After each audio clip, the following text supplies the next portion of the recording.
దేవునికి స్తోత్రము. అనుదిన దేవుని వాక్య ధ్యానమునకై ఈరోజు 2024 సంవత్సరము ఆగస్టు నెల 21వ తారీఖు. ఈరోజు ధ్యాన వాక్యము పరిశుద్ధ గ్రంథము నుండి అపొస్తలుడైన పౌలు గారు వ్రాసినటువంటి పత్రికలోని 5వ అధ్యాయము 16వ వచనాన్ని మనం ధ్యానించుకుందాము. ధ్యాన వాక్యము: ఆత్మానుసారముగా నడుచుకొనుడి, అప్పుడు మీరు శరీరేచ్ఛను నెరవేర్చరు. ప్రియ దేవుని బిడ్డలారా, ఈరోజు ధ్యాన వాక్యము: శరీరేచ్ఛలను మనం దూరపరచాలనుకుంటే పరిశుద్ధాత్మ సహవాసము కలిగి ఉండుటను గూర్చి మనం ధ్యానించుకుంటున్నాము. అపొస్తలుడైన పౌలు గారు అన్ని సంఘాలకు తెలుపుతున్న మాట: శరీరము ఆత్మకును, ఆత్మ శరీరమునకును విరోధముగా అపేక్షించునని చెప్పుచూ హెచ్చరిస్తున్నాడు కూడా. ఆత్మానుసారముగా నడుచుకోవాలని పౌలు గారు హెచ్చరిస్తున్నాడు. శరీరేచ్ఛలు పౌలు గారు గలతీయులకు వ్రాసిన పత్రిక 5వ అధ్యాయం 19వ వచనంలో వివరంగా చెప్తున్నాడు శరీరేచ్ఛల గురించి. అవి ఏవనగా జారత్వము, అపవిత్రత, కాముకత్వము, విగ్రహారాధన, అభిచారము, ద్వేషములు, కలహము, మత్సరములు, క్రోధములు, కక్షలు, భేదములు, విమతములు, అసూయలు, మత్తతులు, అల్లరితో కూడిన ఆటపాటలు మొదలగునవన్నీ శరీరేచ్ఛలే. వీటిని మనం మన దరిదాపులోనికి రానివ్వకూడదు. అంతేకాదు ప్రియ దేవుని బిడ్డలారా, వీటి ప్రకారం ఎవరైతే ప్రవర్తిస్తారో వాళ్ళు దేవునికి అవిధేయులు కాబట్టి వీరు దేవుని రాజ్యంలోకి ప్రవేశించరని పౌలు గారు చాలా కఠినంగా హెచ్చరిస్తున్నట్లు పరిశుద్ధ గ్రంథము సెలవిస్తుంది.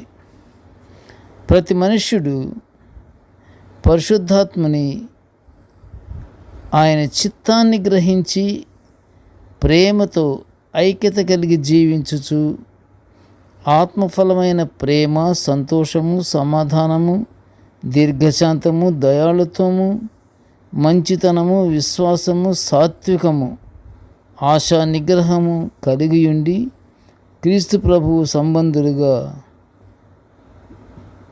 మనం పిలువబడాలి. పరిశుద్ధాత్ముడు ప్రతి మనుష్యుని దేవుని ప్రజగా జీవించడానికి వారిని ప్రేమతో నింపుతాడు. ప్రతి మనిషికి తను పూర్తిగా ప్రేమలోనే ఉంటాడు.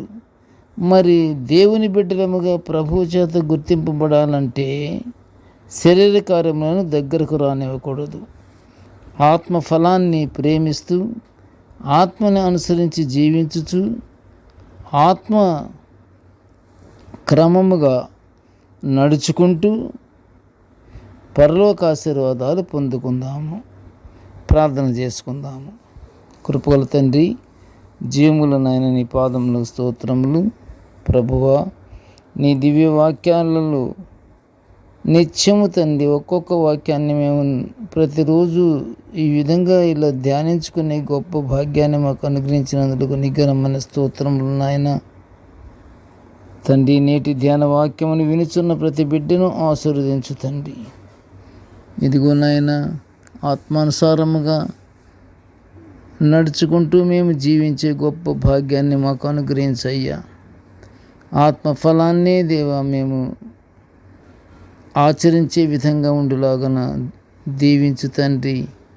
ప్రభువా, శరీరేచ్ఛలు మా దరిదాపులకు రానివ్వకుండా నాయన, ఇదిగో తండ్రి, నీ పరిశుద్ధాత్మని ఎల్లప్పుడూ మాతోనే ఉంచి తండ్రి, శరీరేచ్ఛల వైపు మేము చూడకుండా ఆత్మఫలమునే మేము